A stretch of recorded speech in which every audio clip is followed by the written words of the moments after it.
what did you think of the episode, Limey? Party poop. I thought it was very funny, actually.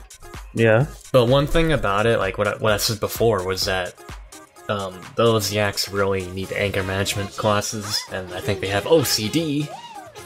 Yaks destroy. Like, it's not perfect, we destroy everything. That's what they're basically like. I had a friend who had OCD. He was like that all the time. Yeah, that's true. I didn't know OCD made you angry though. I thought that's a different issue if you've got some anger management.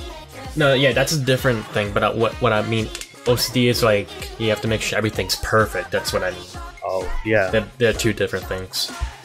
Yeah, I see what you mean. What is your opinion on it? Well, I don't usually pay attention to things like writers, but you know, this was Nick Confalone's first episode. I don't know if you know much about him, but he tweeted out some pretty funny stuff right before he was announced as a writer. So I really liked him. I thought he's pretty cool before the episode, and obviously I'm not going to let his work influence that, but I thought he did a really good job. I thought he wrote the episode pretty well. I liked how he did Pinkie and Twilight. I thought he wrote really well for those characters, and it was really entertaining, and it was interesting to see like a new race, you know, to see the yaks, and yeah, I thought it was pretty cool, and Pinkie was really being Pinkie a lot in the episode, you know, she did a lot of crazy stuff that only she could do. Exactly. I like the part where they were sitting at that table and she was going all crazy, making that crazy face and whatever, I don't remember, but I was like, oh my god, it's like Pinkamena. Yeah, there were a lot of nice crazy faces. You know, continuing like the whole season 5, there's been a lot of cool faces, you know. Twilight and Pinkie both had a lot of cool faces this episode. I like seeing the crazy Twilight faces again. Oh, yeah, I remember that one episode where she got crazy because she didn't submit the letter in the week, which she thought she had to, or whatever. It's About Time? I think that's the name of it, if I remember. Yeah. Yeah, it reminded me kind of that, and of the party. What was the episode when she went all crazy? Party of One. Party of One. I also saw a few videos where Andrea said that's actually her favorite episode. Oh, really? Yeah, if you look up, you know, a bunch of, like, My Little Pony voice actor panel or whatever, you can see them answer the questions on YouTube. They get questions like, what's your favorite episode, how'd you get into it, and all that, and Andrea always says her favorite episode is Party of One because she got to act like a lunatic or something like that. That's cool. Yeah, it was pretty... I liked Party of One, too, and this was pretty good, you know. I really enjoyed so much of it, so, like... we get to see the yaks, and it seems like Twilight is really taking a leadership role, and she seemed to be the one who arranged this whole Yakistan thing, and from beginning to end. She you know, failed. It was all Pinkie Pie's doing in the end. No, they all came together in the end.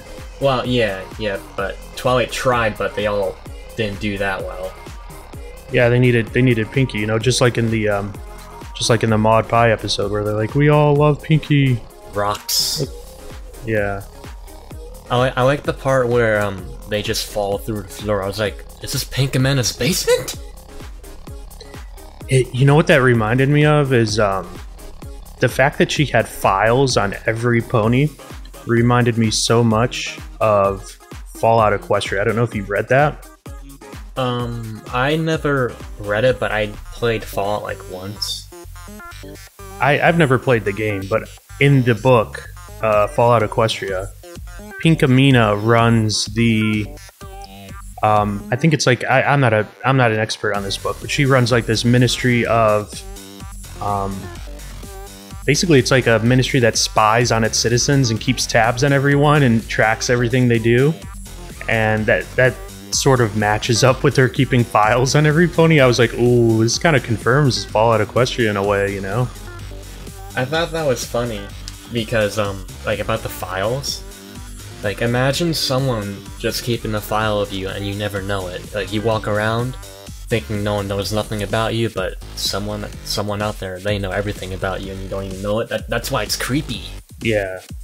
I think what I liked though was that she had something down about Twilight that she's afraid of. What was she afraid of that it had down? I forgot. It was some sort of food. I was like, it's just so cheesy. Ugh. I think it was. Oh man, was it a taco? I need to watch it again. Or something. It was a taco or something. Really? I know it wasn't a taco, but it was something like that. I forgot the name of it. I feel like I need to watch the episode again to see that. I think I missed it. I bet people are already uploading to YouTube by now. Oh yeah, probably by the time we're done recording here, at least on Daily Motion. Daily Motion. Yeah, and I thought the yaks were a little over the top, but then again, for like a Pinkie episode, having characters over the top is the norm. But they did seem, it's like, then again, I thought there were two things I like. There seemed to be two sort of lessons in this. One of them, at least that I can think of right at the moment, one of them was I didn't like it, and one of them I did like. The one I liked was the whole, we were trying to make Equestria like Yak-Yakistan, but what we should have been doing is making you feel like you're welcome in Equestria and that this is like a place where you can hang out, you know, and be friends with us, instead of trying to be like a Yak-Yakistan, because they're never going to meet their expectations. I mean, that's a silly thing to try when you're welcoming a guest from another country and trying to make them feel like this is just like their home. That's impossible, you know? Yeah, that's what's good about the show. It teaches, either kids or adults, whoever watches it actually teaches you things that you probably never knew before. Like, when I first started watching it back when it first aired, I never even knew some of the stuff until I watched it. Like, I'd actually learned new things from that show. Like, about you know, of course they can't make it like the actual home because it's meant for the ponies, not for the yaks or whatever. So they didn't really realize that till the end of the episode. Yeah, definitely. But the one thing I didn't like, the lesson that I heard that I didn't really like was, the only thing that matters is how hard you tried. I thought that was a little short-sighted. I mean, trying hard means a lot, but sometimes outcome does matter, obviously.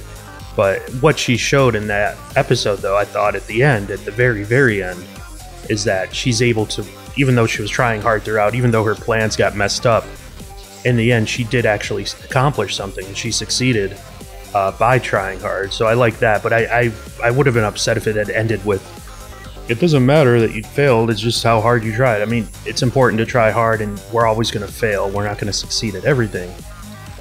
But it's like, yeah, you failed. You shouldn't just, you know, pat yourself on the back and say you try hard. You should say, you know, I tried hard, and what can I do for next time to be better? And which is sort of what Pinkie was doing, because she figured out a way to fix it instead of just accepting she failed. Which I guess is a good lesson. I started out thinking I didn't like it, but now maybe it was good. Yeah, that was actually really good. I liked it. It was a funny episode too. And one part I didn't get though was when she was riding the carriage or whatever, and they were asleep while they were running. How is that possible? Well, I mean, it is a cartoon, but I think I might have to look this up, but I think horses can fall asleep while trotting. I don't know if they're running they can fall asleep, but horses can fall asleep while walking. I'm pretty sure I've heard that somewhere. That's weird. I don't know. Yeah. Because my cousin owns a horse, I should probably ask her. She'll probably know. Yeah, it probably doesn't happen much nowadays because we don't ride horses like miles and miles and miles and miles that often, I think. At least in the Western world. But I think I've read that horses can do that. I don't know, maybe I'm wrong. But yeah, that was a little strange. I really did like, though, how when they fell off the cliff, the way they explained that whole thing with that little photo montage was pretty funny. I thought that I think I saw a reference to that actually. I think there was a black and white photo. Did you see that when it popped up? There were a lot of photos referencing things. I'd have to go through and see each one again. I saw one that was referencing the Abbey Road cover from the Beatles album. Yeah, that's the one I saw. It was the black and white one, I think. Yeah, the photo and there were black some and white. Yeah, that was a reference to the Beatles. I was like, wait, I know who that is. That's the Beatles, just them as ponies. I was like, I knew it. Yeah, maybe Pinkie Pie killed John Lennon. Or wait, no, Ringo. Yeah, that's funny. No, but yeah, Nick is a memer. You know, he does a lot of memes. And his tweets and stuff. Oh, you mean the writer? Yeah, the writer dude.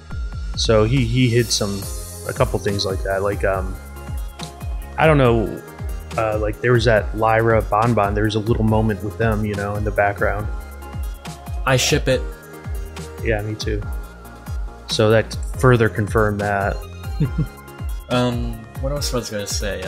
Oh yeah, about the snowboard thing. Like, Yeah. she falls down, like the cliff breaks, and she goes all the way back to her home in Sugarcoo Corner.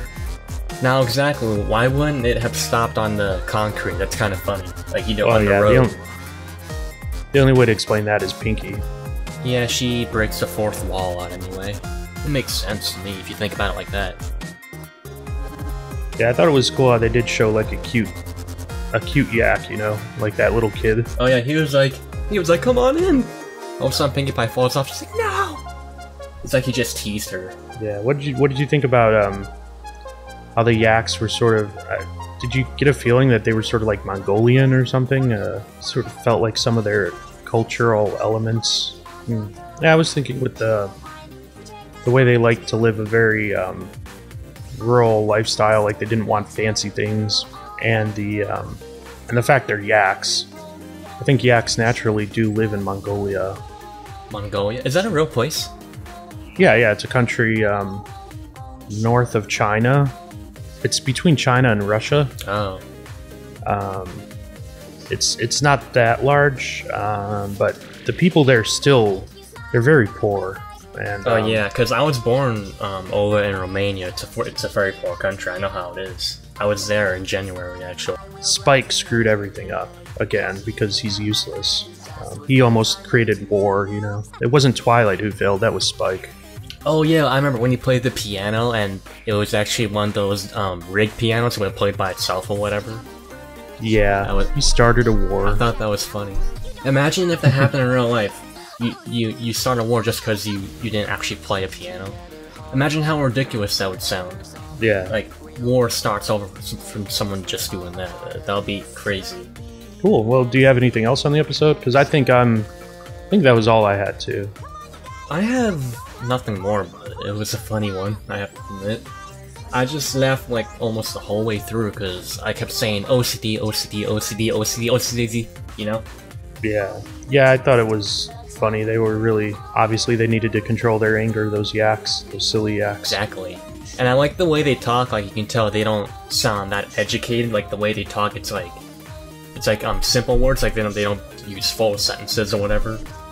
Well, maybe they're just, maybe they use like a totally different language in Yakistan. Yeah. And that actually reminded me right now, the word Yakinstan, when I heard that in the show, it reminded me of that one, I'm going off topic, but it reminded me of that one TV show on Nick called Yakety Yak, like in 2005 or whatever. I don't know if you watched that back then, but... I don't think so. I think I've heard of it, but I've never seen it. No, I'm pretty old. In 2005, I was old. You want to know a cool fact about that show, actually? What's that? You that? know Lee Tokart, who voices Snips in My Little Pony now? Yeah, I've heard his name before, yeah. He voiced, I think it was Yakety Yak on Nickelodeon back when it aired in 2005. I'm pretty sure it was Yakety Yak. He's the main character. That's cool. You learn something new every day. Yep. And I think that's enough for us to talk about, but it was pretty good. Yeah. Thanks for taking the time to talk a little bit about ponies. Ponies everywhere.